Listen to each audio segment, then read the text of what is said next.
ഇന്നത്തെ വീഡിയോയിൽ നമ്മൾ കാണാൻ പോകുന്നത് മുസണ്ടം യാത്രാവിശേഷങ്ങളാണ്. ഈദ് ഹോളിഡേ ഫസ്റ്റ് ദിവസമാണ് നമ്മൾ ഇവിടുന്ന് ട്രാവൽ ചെയ്തിട്ടുണ്ടായിരുന്നത്.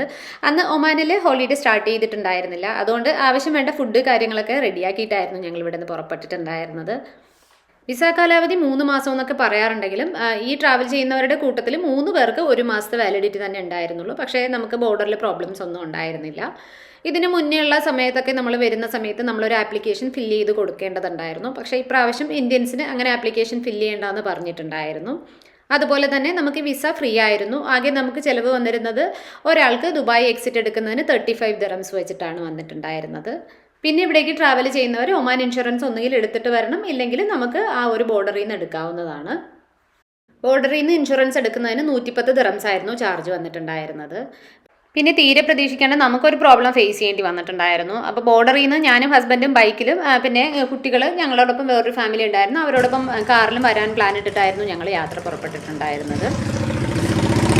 നമ്മളിപ്പം ദുബായ് എക്സിറ്റ് കഴിഞ്ഞിട്ട് ഒമാന് വിസ അടിക്കാൻ അകത്തേക്ക് പോകുമ്പോൾ ഞാൻ ഇവിടെ നിന്ന് വീഡിയോ ഒക്കെ എടുത്തിട്ടുണ്ട്. ആ സമയത്ത് നമ്മുടെ ബൈക്കിൽ മിറർ ഉണ്ടായിരുന്നു. തിരിച്ച് വന്നിട്ട് നമ്മുടെ സെക്യൂരിറ്റി ചെക്ക് ചെയ്യുന്ന ഭാഗത്ത് എത്തുമ്പോഴത്തേക്കും അതിന് മിററില്ല. അപ്പോൾ ഞങ്ങൾക്ക് പെട്ടെന്നൊരു കൺഫ്യൂഷൻ വന്നു, ഈ സംഭവം ആരെങ്കിലും ഇടിച്ചിട്ടിട്ട് പോയതാണോ അതോ മിസ്സായതാണോ, അങ്ങനെ ഒരു കൺഫ്യൂഷൻ വന്നിട്ട് നമ്മൾ നിർത്തിയ സ്ഥലത്ത് വന്ന് നോക്കിയിട്ടുണ്ടായിരുന്നു. പക്ഷേ അപ്പോൾ മനസ്സിലായ സംഭവം മിററില്ല, അത് ഒരു 90% ആരോ ഊരിയെടുത്ത പോലെയായിരുന്നു. അവിടെ ഒരു അറ്റ്മോസ്ഫിയർ ഒക്കെ കണ്ടിട്ട് അങ്ങനെ ഇടി കിട്ടിയ പോലൊന്നും കാണുന്നുണ്ടായിരുന്നില്ല. പിന്നെ അവർ പറഞ്ഞു, നമ്മളോട് കംപ്ലയിൻറ്റ് കൊടുക്കാൻ പറഞ്ഞു. കംപ്ലയിൻ്റ് ഒക്കെ കൊടുത്തു. പക്ഷേ നമ്മൾ ബൈക്ക് കുറച്ച് ക്യാമറയുടെയൊക്കെ ആ ഭാഗത്തുനിന്ന് കുറച്ച് ദൂരത്താണ് വെച്ചിട്ടുണ്ടായിരുന്നത്. അപ്പോൾ അവർ കുറേ നോക്കിയിട്ടും നമുക്കത് അവർക്ക് കണ്ടുപിടിക്കാൻ പറ്റിയിട്ടുണ്ടായിരുന്നില്ല. പിന്നെ അവർ വിളിക്കാമെന്ന് പറഞ്ഞു. അപ്പോൾ മിറർ ഇല്ലാണ്ട് ഓടിക്കാൻ പറ്റാത്തത് കാരണം ബൈക്ക് അവിടെ വെച്ചിട്ട് നമ്മളെല്ലാവരും പിന്നെ കാറിൽ പോവുക ചെയ്തത്. ഞങ്ങൾ വിസയ്ക്ക് വേണ്ടി ഉള്ളിൽ നിൽക്കുന്ന സമയത്ത് കുറേ ബൈക്കേഴ്സിൻ്റെ ഗ്രൂപ്പൊക്കെ വന്നിട്ടുണ്ടായിരുന്നു. ചിലപ്പം അവരുടെ ആരുടെയെങ്കിലും മിറർ മിസ്സായിട്ട് അവരാരെങ്കിലും ഊരിയെടുത്തതാവാം, അങ്ങനെ ഒരു അസംഷനാണ്. പക്ഷേ നമ്മൾ ഇങ്ങനെ ഒരു സംഭവം തീരെ പ്രതീക്ഷിക്കാത്തതുകൊണ്ട് നമ്മൾ ഉള്ളിലേക്ക് പോകുമ്പോഴൊക്കെ ബൈക്കിൽ ഹെൽമെറ്റ് കാര്യങ്ങളൊക്കെ നമ്മൾ ബൈക്കിൽ വെച്ചിട്ട് തന്നെയാണ് പോയത്. അപ്പോൾ അങ്ങനെ ആരെങ്കിലുമൊക്കെ ഡ്രൈവ് ചെയ്യുന്നുണ്ടെങ്കിൽ ആ കാര്യങ്ങളും കൂടിയൊക്കെ ഒന്ന് ശ്രദ്ധിക്കുന്നത് നന്നായിരിക്കും. മുസാണ്ടത്തിൽ മെയിൻ അട്രാക്ഷൻസ് ഡോ ക്രൂയിസും ഡോൾഫിൻ വാച്ചിങ്ങും ഒക്കെയാണ്. അപ്പോൾ ഡോ ക്രൂയിസ് ട്രൈ ചെയ്യാൻ പ്ലാൻ ചെയ്യുന്നവർക്ക് 3 ഓപ്ഷനാണ് ഉള്ളത്. ഒന്നുകിൽ നമുക്ക് ഫുൾ ഡേ ട്രിപ്പ് എടുക്കാം. ഫുൾ ഡേ ട്രിപ്പിൻ്റെ വീഡിയോ ഞാൻ മുന്നേ ലാസ്റ്റ് ഇയറിൽ ഇട്ടിട്ടുണ്ടായിരുന്നു, അതിന് മുന്നത്തെ വർഷത്തിലും നമ്മൾ ഇട്ടിട്ടുണ്ടായിരുന്നു. അപ്പം ഫുൾ ഡേ ട്രിപ്പ് എടുക്കുന്നവരാണെങ്കിൽ ഒരു 10 o'clock മിനിമം അവിടെ എത്തുന്ന വിധത്തിൽ പോകണം. രാവിലെ 10:30 മുതൽ വൈകുന്നേരം 4 വരെയാണ് ഫുൾ ഡേ ട്രിപ്പ് വരുന്നത്. അതിൻ്റെ റേറ്റ് വരുന്നത് അഡൽട്ട്സിന് 150ഉം കിഡ്സിനൊക്കെ 75ഉം ആണ്. പിന്നെ സീസൺ അനുസരിച്ചൊക്കെ വേരിയേഷൻ ഉണ്ടാവും, ചില സമയത്ത് കൂടിയും കുറഞ്ഞും ഒക്കെ നിൽക്കാറുണ്ട്. ബാർഗൈനിങ് ഒക്കെ ചെയ്ത് മേടിക്കാം. പിന്നെ ഹാഫ് ഡേ ട്രിപ്പ് ചൂസ് ചെയ്യുന്നവർ രാവിലത്തെ ബാച്ചിലാണ് ഉദ്ദേശിക്കുന്നതെങ്കിൽ 9:30ക്കാണ് സ്റ്റാർട്ട് ചെയ്യുക. ഒരു 9 അവിടെ എത്തുന്ന വിധത്തിൽ ട്രാവൽ ചെയ്യണം. പിന്നെ ഉച്ചയ്ക്ക് ശേഷമുള്ള ബാച്ച് 1:30ക്കാണ് സ്റ്റാർട്ട് ചെയ്യുന്നത്. അതൊരു 1 o'clock നമ്മൾ അവിടെ എത്തുന്ന വിധത്തിലായിരിക്കണം ട്രാവൽ ചെയ്യേണ്ടത്. ഹാഫ് ഡേ ട്രിപ്പിനാവുമ്പോൾ 100 ദിറംസ് അഡൽറ്റിനും 50 ദിറംസ് കുട്ടികൾക്കുമാണ് വരുന്നത്. ഈ ഒരു കുട്ടികളെന്ന് ഉദ്ദേശിക്കുന്നത് 12 years ആണ് അവരൊരു ഏജ് ലിമിറ്റ് വെച്ചിരിക്കുന്നത്.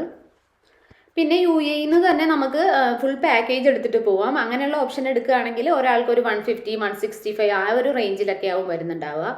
അതിൽ ട്രാൻസ്പോർട്ടേഷനും ഫുഡും അതുപോലെ തന്നെ അവിടുത്തെ ഡോ ക്രൂയിസും എല്ലാം ഉൾപ്പെടെയാണ് വരുന്നത്. ഫുൾ ഡേ ട്രിപ്പ് എടുക്കുന്നവർക്ക് ഡോൾഫിൻ വാച്ചിങ് ഉണ്ടാവും. പിന്നെ നമുക്ക് അവിടെ ഇറങ്ങി നീന്താനുള്ള ഒരു 2 പ്രാവശ്യം നമുക്ക് വെള്ളത്തിലേക്ക് ഇറങ്ങാനുള്ള ഓപ്ഷൻ ഉണ്ടാവും. ചില ബോട്ടുകളിലൊക്കെ കയാക്കിങ്ങിനുള്ള ഓപ്ഷനും ഉണ്ടാവും. പിന്നെ ഹാഫ് ഡേ ട്രിപ്പ് എടുക്കുന്നതിലും ഈ ഓപ്ഷൻസ് ഒക്കെ ഉണ്ടാവും. ഫുഡ് ഒഴികെ ബാക്കിയെല്ലാം നമുക്ക് അവൈലബിൾ ആയിരിക്കും. അപ്പോൾ ഞങ്ങൾക്ക് പേഴ്സണലി തോന്നിയിട്ടുള്ളത് ഒരു ഹാഫ് ഡേ ട്രിപ്പിൻ്റെ തന്നെ ആവശ്യമുള്ളൂ എന്നാണ് തോന്നിയിട്ടുള്ളത്.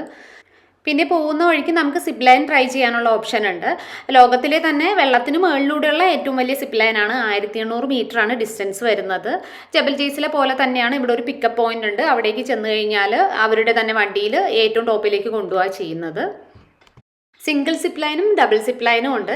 സിംഗിൾ സിപ്പ് ലൈൻ ആകുമ്പോഴത്തേക്കും അത് ഒരാൾ മാത്രം ഈ ഒരു സിപ്പ് ലൈനിലൂടെ പോകുന്നതാണ്. ഡബിൾ ആകുമ്പോഴത്തേക്ക് ഒരേ സമയം തന്നെ 2 പേർക്ക് 2 സൈഡിൽ നിന്നായിട്ട് ഇങ്ങനെ പോകുന്ന ടൈപ്പാണ്. അപ്പം ഇതിന് റേറ്റ് വരുന്നത് സിംഗിൾ സിപ്പ് ലൈൻ ആണെങ്കിൽ 20 റിയാലാണ് വരുന്നത്, ഒമാൻ റിയാൽ. ഡബിൾ ആണെങ്കിൽ 25 റിയാലും ആണ് വരുന്നത്. ഇപ്പം നമ്മൾ ഈ റോഡിൽ പോകുമ്പോൾ തന്നെ അത് വന്ന് എൻഡ് ചെയ്യുന്ന ഈ ഒരു ഏരിയ നമുക്ക് കാണാൻ പറ്റും. ലോങ് ഹോളിഡേയ്സിലൊക്കെ ട്രാവൽ ചെയ്യുന്നവർ വിസ പ്രോസസ്സിങ്ങിനും മറ്റുമൊക്കെ ആയിട്ട് ബോർഡറിൽ മിനിമം ഒരു 2-2.5 മണിക്കൂറെങ്കിലും കണക്കാക്കിയിട്ട് വേണം വരാൻ. അപ്പോൾ നമ്മൾ വരുന്ന ദിവസം ഒമാനിൽ ഹോളിഡേ സ്റ്റാർട്ട് ചെയ്യാത്തത് കൊണ്ട് തന്നെ അത്രയ്ക്ക് റഷൊന്നും ഉണ്ടായിരുന്നില്ല. എന്നിട്ട് കൂടി ഞങ്ങൾക്ക് വിസ പ്രോസസ്സിങ്ങിന് മാത്രമായിട്ട് 1 അവർ എടുത്തിട്ടുണ്ടായിരുന്നു. അതിനുശേഷം പിന്നെ ഞങ്ങൾ ഈ ഒരു മിറർ മിസ്സായതിൻ്റെ കംപ്ലയിൻറ്റ് കൊടുക്കലും ക്യാമറ ചെക്ക് ചെയ്യൽ കാര്യങ്ങളൊക്കെ ആയിട്ട് ഒരു 1.5 മണിക്കൂർ എക്സ്ട്രാ ഞങ്ങൾക്ക് എടുത്തിട്ടുണ്ടായിരുന്നു. അപ്പം ഞങ്ങളിവിടെ ഏകദേശം ഒരു 12:30 തന്നെ എത്തിയിട്ടുണ്ടായിരുന്നുള്ളൂ. അപ്പോൾ ഉച്ചയ്ക്ക് ശേഷമുള്ള ബാച്ചിൽ, അതായത് 1:30 ഒരു ബാച്ചിലാണ് ഞങ്ങൾ പോയിട്ടുണ്ടായിരുന്നത്. ഈ ക്രൂസ് സ്റ്റാർട്ട് ചെയ്യുന്നതിൻ്റെ ഭാഗത്തായിട്ട് തന്നെ കുറച്ച് പാർക്കിംഗ് ഒക്കെ ഉണ്ട്, അവിടെ നമുക്ക് പാർക്ക് ചെയ്യാം. പിന്നെ ഹാഫ് ഡേ ഒക്കെ എടുക്കുന്നവരാണെങ്കിൽ ഫുഡ് കഴിച്ചിട്ട് വരാനാണെങ്കിൽ തന്നെ നമുക്ക് വരുന്ന വഴിക്കൊക്കെ കുറച്ച് റെസ്റ്റോറൻറ്റ് കാര്യങ്ങളൊക്കെ ഉള്ളത് തന്നെയാണ്. അപ്പം നമ്മൾ ഫുഡൊക്കെ കഴിച്ചിട്ട് തന്നെയാണ് ഇതിൻ്റെ ഉള്ളിലേക്ക് പോയിട്ടുണ്ടായിരുന്നത്. ഞങ്ങളിത് 3ാമത്തെ പ്രാവശ്യമാണ് ഇവിടേക്ക് വരുന്നത്. പക്ഷേ ഈ 3 ട്രിപ്പിലും ഞങ്ങൾക്ക് ഏറ്റവും ഇഷ്ടപ്പെട്ട ട്രിപ്പായിരുന്നു ഇത്. ഇവരുടെ സർവീസും വളരെ നന്നായിരുന്നു. പിന്നെ ഞങ്ങൾക്ക് ചെന്ന സമയം തൊട്ട് തിരിച്ചു വരുന്നവരേക്കും കുറേ പ്രാവശ്യം ഡോൾഫിനെ കാണാൻ പറ്റിയിട്ടുണ്ടായിരുന്നു. സാധാരണ നമ്മൾ 1-2 പ്രാവശ്യമൊക്കെ കണ്ടു കഴിഞ്ഞാൽ പിന്നെ കാണാൻ കിട്ടാറുണ്ടായിരുന്നില്ല. അവസാന ട്രിപ്പിലെ മറ്റൊരു ഹൈലൈറ്റ് ആണ് നമുക്ക് കടലിലേക്ക് ഇറങ്ങാൻ പറ്റും എന്നുള്ളത്. അപ്പോൾ ഒരു സ്വിമ്മിംഗ് ഡ്രസ് എല്ലാവരും കയ്യിൽ വെച്ചിരിക്കുന്നത് നല്ലതാണ്. അപ്പോൾ നമ്മൾ തിരിച്ചു വരുന്ന സമയത്ത് ഇതിൻ്റെ തൊട്ടടുത്തായിട്ട് തന്നെ ലൂലു ഒക്കെ ഉണ്ടായിരുന്നു. അവിടെ കയറുമ്പോഴത്തേക്ക് ഒരു ഫാമിലി വെള്ളത്തിൽ നനഞ്ഞിട്ട് അവിടെ വന്നിട്ട് വേറെ ഡ്രസ്സ് മേടിച്ച് മാറ്റുന്നതൊക്കെ കണ്ടിട്ടുണ്ടായിരുന്നു. വെള്ളത്തിലേക്ക് ഇറങ്ങാനുള്ള സമയമാകുമ്പോഴത്തേക്ക് അവർ നമുക്ക് ലൈഫ് ജാക്കറ്റൊക്കെ പ്രൊവൈഡ് ചെയ്യാറുണ്ട്. പക്ഷേ ഞങ്ങൾ ഈ 3 പ്രാവശ്യം പോയപ്പോഴത്തേക്കും എല്ലാവർക്കൊന്നും ലൈഫ് ജാക്കറ്റ് തികയാറില്ല. പിന്നെ ചില ലൈഫ് ജാക്കറ്റൊക്കെ ചിലപ്പം അതിൽ സിബ് അടയ്ക്കാൻ പറ്റുന്നുണ്ടാവില്ല, ബക്കിൾ നേരെ ഇടാൻ പറ്റുന്നുണ്ടാവില്ല.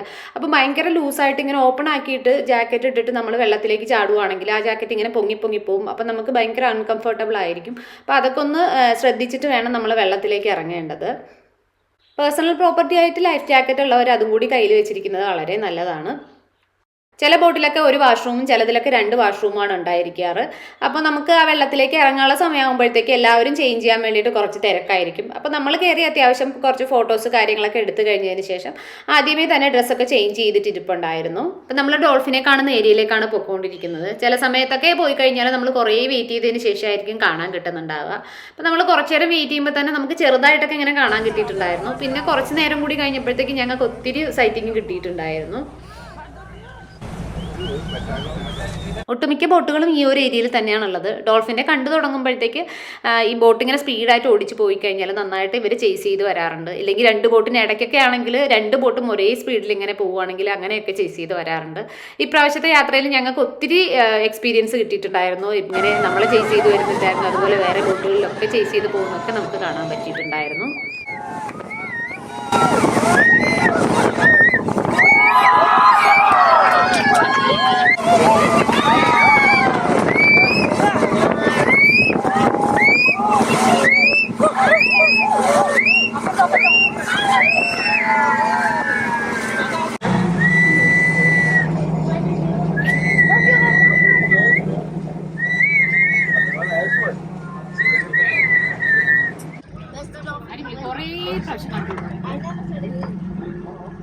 അടുത്ത നമ്മൾ പോകുന്നത് ടെലഗ്രാഫിക് ഐലൻഡിന്റെ ഭാഗത്തേക്കാണ്. അവിടെയാണ് നമുക്ക് കടലിലേക്ക് ഇറങ്ങാനും നീന്താനും ഒക്കെ ഉള്ള ഓപ്ഷൻ ഉള്ളത്. അതുപോലെ നമുക്ക് ഭാഗ്യമുണ്ടെങ്കിൽ കുറച്ച് കളർഫുൾ മീനുകളെയും കാര്യങ്ങളൊക്കെ നമുക്ക് അവിടെ കാണാൻ പറ്റും. സ്നോർക്ലിങ്ങും ഒക്കെ നമുക്ക് അവിടെ ചെയ്യാം. മുന്നത്തെ പ്രാവശ്യം വരുമ്പോൾ നമ്മൾ ആ കാണുന്ന കരയുടെ ഭാഗത്തേക്കായിരുന്നു ഇറക്കിയിട്ടുണ്ടായിരുന്നത്. അവിടെ കുറച്ച് ആഴം കുറവാണ്, പക്ഷേ അത്യാവശ്യം അവിടെയുള്ള പാറകളൊക്കെ നല്ല ഷാർപ്പുമാണ്. പിന്നെ സീ അർച്ചിൻസ് ഉണ്ടാവും. അത് നമുക്ക് ഉപദ്രവകാരി അല്ലെങ്കിലും നമ്മൾ അറിയേണ്ട അതിൽ ചവിട്ടി കഴിഞ്ഞ് കഴിഞ്ഞാൽ ഭയങ്കര വേദനയൊക്കെയാണ്. അപ്പോൾ അതൊന്ന് ശ്രദ്ധിച്ചേക്കണം. ഇപ്രാവശ്യം നമുക്ക് ഇങ്ങനെ കുറച്ച് ആഴമുള്ള ഭാഗത്തേക്കായിരുന്നു ഇങ്ങനെ ഇറങ്ങാനുള്ള കോണിപ്പടിയൊക്കെ വെച്ചിട്ടുണ്ടായിരുന്നത്. പിന്നെ മീനുകളെയൊക്കെ അട്രാക്ട് ചെയ്യാൻ വേണ്ടിയിട്ട് ആദ്യമേ തന്നെ അവർ കുറച്ച് കുബൂസൊക്കെ ഇട്ട് കൊടുത്തിട്ടുണ്ടായിരുന്നു. പിന്നെ സ്നോർക്കലിങ്ങിനുള്ള അധികം എക്യുപ്മെൻറ്റ്സ് ഒന്നും ഇവിടെ കാണുന്നുണ്ടായിരുന്നില്ല. പിന്നെ നന്നായിട്ട് എക്സ്പേർട്ട് ആയിട്ടുള്ളവരൊക്കെ സ്വിമ്മിങ് ജാക്കറ്റൊന്നും എടുക്കാൻ നിന്നില്ല, നേരെ ചാടിയിട്ടുണ്ടായിരുന്നു. കുട്ടികളൊക്കെ പിന്നെ ഭയങ്കര എക്സൈറ്റഡ് ആണ്. അവർ അത്യാവശ്യം എക്സ്പേർട്സ് ആയതുകൊണ്ട് അവരും ഒക്കെ ചടപടയിൽ നിന്ന് ചാടിയിട്ടുണ്ടായിരുന്നു.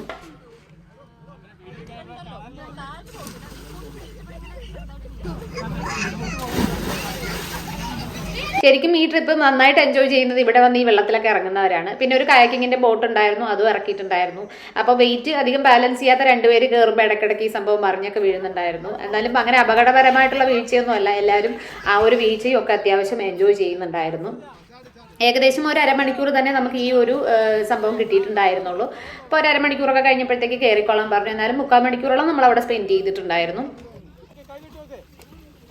ഇവിടുത്തെ ഈ ഒരു എക്സ്പീരിയൻസ് ഒക്കെ കഴിഞ്ഞിട്ട് നമ്മൾ പിന്നെയും ഒരിക്കൽ കൂടി ഡോൾഫിൻ്റെ ഏരിയയിൽ പോയിട്ടുണ്ടായിരുന്നു. അത് ശരിക്കും ഞങ്ങൾ തീരെ എക്സ്പെക്ട് ചെയ്തിട്ടുണ്ടായിരുന്നില്ല. മുന്നത്തെ 2 പ്രാവശ്യവും നമുക്ക് ആകെ ഒരു പ്രാവശ്യം തന്നെ അവിടേക്ക് കൊണ്ടുപോയിട്ടുണ്ടായിരുന്നുള്ളൂ. ഇപ്രാവശ്യം ഞങ്ങൾക്ക് ചെന്നിട്ട് ചെന്നം പിന്നം ഡോൾഫിൻസിനെ കാണാനും കിട്ടിയിട്ടുണ്ടായിരുന്നു. അതിൻ്റെ സന്തോഷത്തിലായിരുന്നു ഞങ്ങൾ. പിന്നെ പോകുന്ന വഴിക്ക് കടലിടുക്കുകളിലായിട്ട് ഇങ്ങനെ കുട്ടി കുട്ടി വില്ലേജസുകളുണ്ട്. അവിടെ കുറച്ച് വീടുകൾ മാത്രമേ ഉണ്ടാവുള്ളൂ. അവർക്ക് ആകെ ആക്സസ് ചെയ്യാൻ പറ്റുന്ന ഈ ഒരു വെള്ളത്തിലേക്ക് തന്നെയാണ്. അവിടെ അവർ നിന്നിട്ട് മീൻ പിടിക്കുന്നതൊക്കെ നമുക്ക് കാണാൻ പറ്റും. മുന്നേ അവിടെ ഇലക്ട്രിസിറ്റി കാര്യങ്ങളൊന്നും ഉണ്ടായിട്ടില്ലായിരുന്നു എന്നൊക്കെ നമുക്ക് ആ ബോട്ടിലുള്ള ഒരാൾ പറഞ്ഞൊക്കെ തരുന്നുണ്ടായിരുന്നു.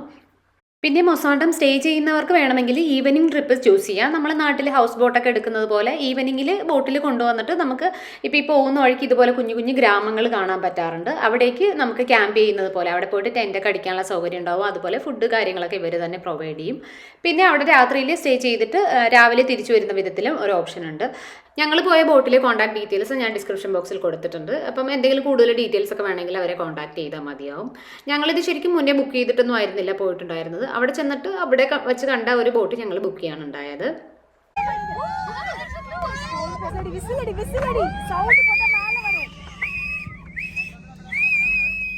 ഇപ്രാവശ്യം ശരിക്കും താരമായത് ഈ ഒരു കുഞ്ഞു ബോട്ടാണ്. അതിൻ്റെ പിന്നിൽ കെട്ടിയിട്ടതുപോലെ 2 ഡോൾഫിൻസ് കണ്ടിന്യൂസ് അതിനെ ചേസ് ചെയ്തുകൊണ്ടേ ഇരിക്കുന്നുണ്ടായിരുന്നു.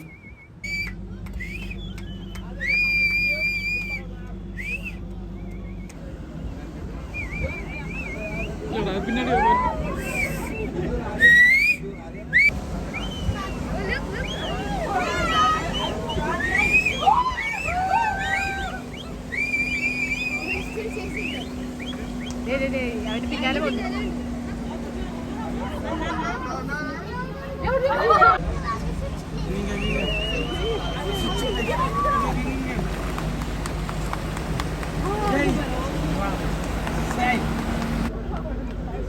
അതേ പുറകുന്നുണ്ട്.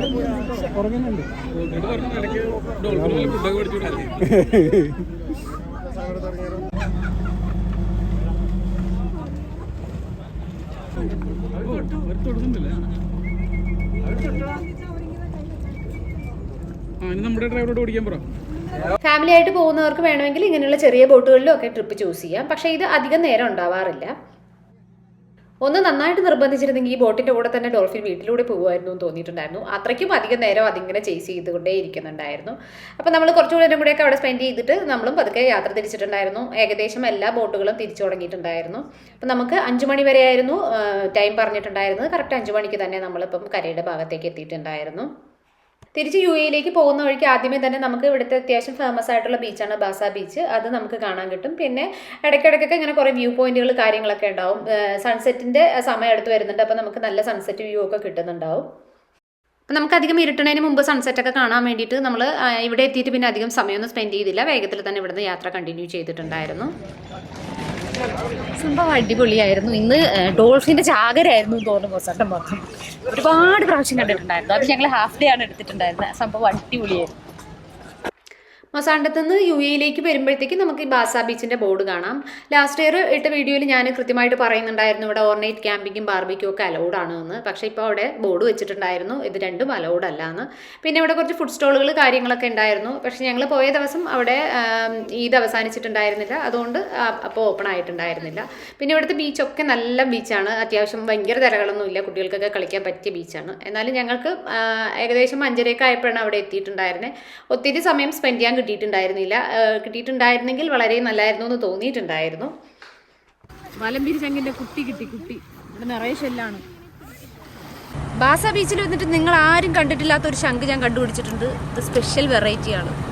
ഇത് ഞങ്ങളുടെ പുരാവസ്തുവിൽ പോകുമ്പോൾ ഇങ്ങോട്ട് വരുമ്പോഴത്തേക്കും അത്യാവശ്യം നല്ല വെയിലായത് കാരണം നമ്മൾ ഒരിടത്തും ഇറങ്ങിയിട്ടുണ്ടായിരുന്നില്ല. അപ്പോൾ അത്യാവശ്യം വ്യൂ പോയിന്റ്സുകളൊക്കെ കവർ ചെയ്യാനുള്ളത് കൊണ്ട് വേഗത്തിൽ തന്നെ ശംഖ് പറക്കലൊക്കെ അവസാനിപ്പിച്ചിട്ട് നമ്മൾ യാത്ര കണ്ടിന്യൂ ചെയ്തിട്ടുണ്ടായിരുന്നു. അടുത്ത് നമ്മൾ ഈ ഒരു വ്യൂ പോയിന്റിലാണ് നിർത്തിയിട്ടുണ്ടായിരുന്നത്. ശരിക്കും വെള്ളമാണോ അതോ ഇങ്ങനെ മഞ്ഞ് മൂടി കിടക്കുന്നതാണോ ഒന്ന് കൺഫ്യൂഷൻ തോന്നുന്നു. അത്രയ്ക്ക് ഇങ്ങനെ കാമായിട്ട് കിടക്കുന്ന ഒരു ഏരിയ ആയിരുന്നു. പിന്നെ മൊസാണ്ടത്തിൽ ശരിക്കും പറഞ്ഞു കഴിഞ്ഞാൽ നമ്മളിപ്പോൾ പകലാണെങ്കിലും ഈവനിങ് ആണെങ്കിലും ഒക്കെ കാണാൻ പ്രത്യേകിച്ചൊരു ഭംഗിയാണ്. സംഭവം ഒരു ചെയറൊക്കെ ഇട്ട് ഇവിടെ അങ്ങോട്ട് ഇരിക്കാൻ തോന്നും. അത്രയ്ക്കും ഭംഗിയായിരുന്നു. പിന്നെ കുറച്ച് നേരം വായ പൊളിച്ച് നിൽക്കുന്ന കണ്ടപ്പം എന്നെ കളിയാക്കിയിട്ടെന്നാൽ നമുക്ക് പോകാമെന്നൊക്കെ പറഞ്ഞിട്ട് നമ്മൾ പതുക്കെ തിരിച്ച് പോന്നിട്ടുണ്ടായിരുന്നു. അങ്ങനെ പറ്റാവുന്നിടത്തോളം പ്രകൃതി സൗന്ദര്യമൊക്കെ ആസ്വദിച്ച് കാഴ്ചകളൊക്കെ ഒപ്പിയെടുത്ത് നമ്മുടെ ഒരു ദിവസത്തെ മൊസാണ്ടം യാത്ര അങ്ങനെ അവസാനിപ്പിച്ചു. അപ്പോൾ പുതിയ വിശേഷങ്ങളൊക്കെ ആയിട്ട് നമുക്ക് അടുത്ത വീഡിയോയിൽ കാണാം. അതുവരേക്കും എല്ലാവർക്കും ബൈ ബൈ.